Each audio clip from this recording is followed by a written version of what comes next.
Okay, so in this video we're going to look at how to approach the higher modern studies conclusion question. Now, the content of the question might be unfamiliar to you. It might be a topic that you've not studied in class. It might not relate to anything you would do with paper 1, but that's okay. It will always be a modern studies issue. So if we have a quick look at this question, we will see there is source A, which is a written source, and it's got a heading there, HIV/AIDS impact on populations. We've got source B, which is statistics from African countries. Another source B here, where we've got a bar graph, and then source C, we have more text. But the thing, of course, we're going to look at first is the conclusion box here at the bottom. And although it gives us 3 bullet points, ultimately we have to draw 4 conclusions, because we see down here at the bottom, we also have to make a conclusion about the country that is worst affected by HIV/AIDS. So bear that in mind as well. Don't forget that. So we're going to take 3 different colours of highlighters initially, and we are going to highlight each of our bullet points a different colour. Doesn't matter how neatly you do this. It's good to pick contrasting colours because you want this to stand out.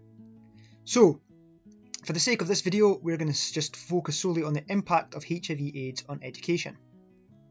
So the next thing we want to do are take our highlighters and start to look at the various sources. Education.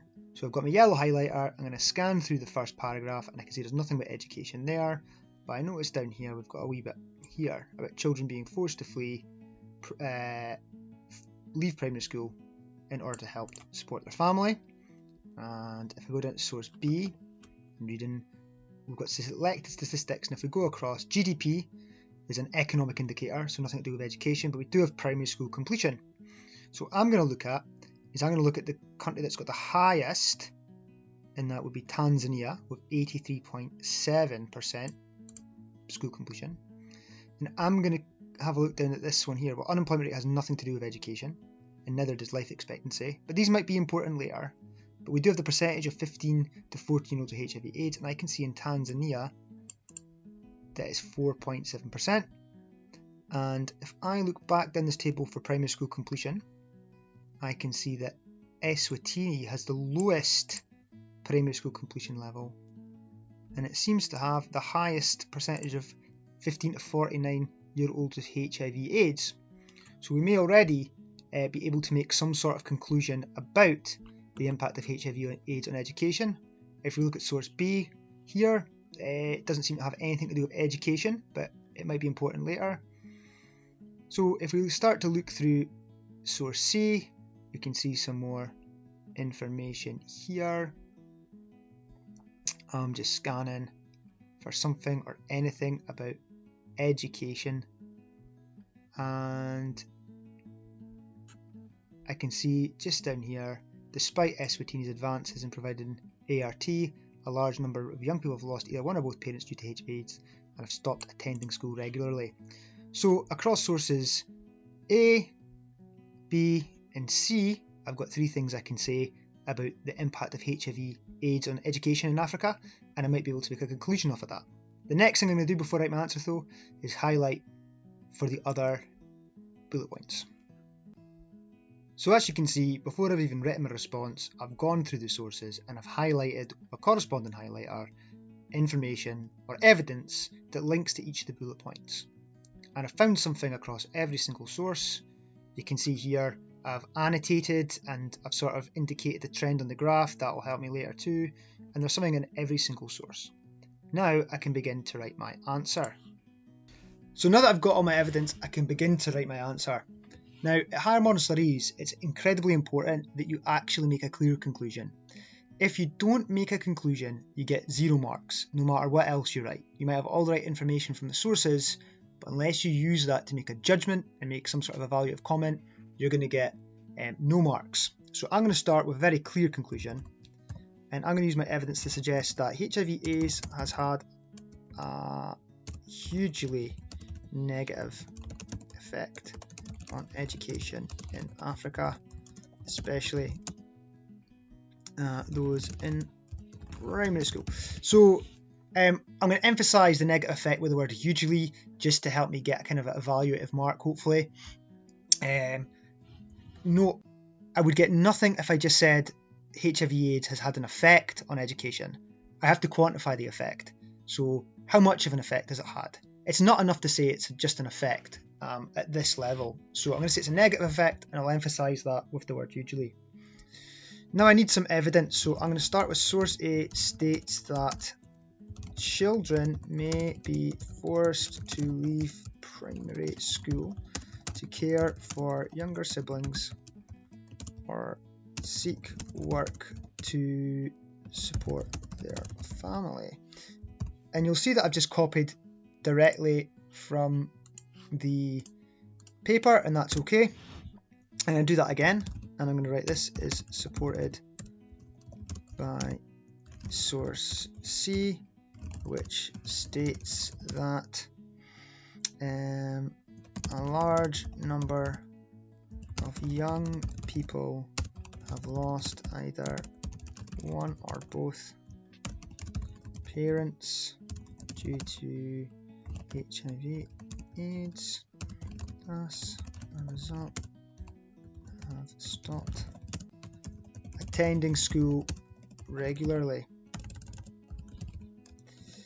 So I've got two supporting bits of information to go to my conclusion, but if I look at the sources, I might as well use the stuff from source B because there's some good stats there to support that. So I'm going to write source B shows us. Now, of course, we can't quote anything from source B, but we can use those stats, those numbers, to make direct comparisons between countries, which might help us. So what does source B show? Well, if we look closely, it shows really that the countries with the highest percentage of 15 to 49-year-olds with HIV have the lowest school completion rates. So let's add that in to support our statement about the usually negative impact or effect on education in Africa. Source B shows us that the higher the percentage of 15 to 49-year-olds with HIV/AIDS, the lower the amount of children completing school. And I'll just write Eswatini has a primary school completion rate of 68% with 26.8% 15 49-year-olds have HIV/AIDS compared to Tanzania, where where 83.7% complete school and only 4.7% have HIV/AIDS. I'll just add demonstrating the hugely negative effect HIV has on education. Just to round off there. So there's my conclusion at the start, and I've supported it with 3 bits of evidence. I'm fairly confident I'm going to get 3 marks for that, for the use of the sources and for the evaluative remarks. That should get me 3 marks. Now, if I can write 2 more paragraphs like this, 1 for each bullet point, I'm going to get a maximum of 8 out of 10. The final 2 marks are for the overall conclusion, which I'll explain in just a second. So I've gone over my highlighting on the sheet, the paper 2, and I've then written another 2 answers. But now what I've got to do is come up with an overall conclusion. And if you look at the sheet carefully, it asks us which of the countries is the worst affected by HIV/AIDS. Now, and there's 2 answers to this. You could either go with Eswatini or you could go with Lesotho. I'm going to go with Eswatini, and I'm simply going to write that overall Eswatini is the country worst affected by HIV/AIDS. Right, so again, I've got a clear conclusion. This in itself is worth no marks because I have to support it with some evidence. I'm just going to write at 26.8%, it has the highest percentage of 15 to 49-year-olds with HIV/AIDS, and it has the lowest primary school enrolment at 68%. And that hopefully is enough to get me 2 marks because I've said 2 things, even though they both come from source B.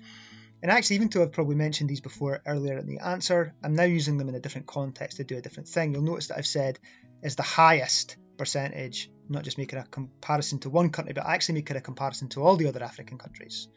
And then the same with primary school enrolment when I say it has the lowest. I could also go with Lesotho. Lesotho's got a really bad or really low GDP per person with the second highest HIV rate. It's also got poor life expectancy and high unemployment and so on, but it just shows there's multiple ways you can answer this.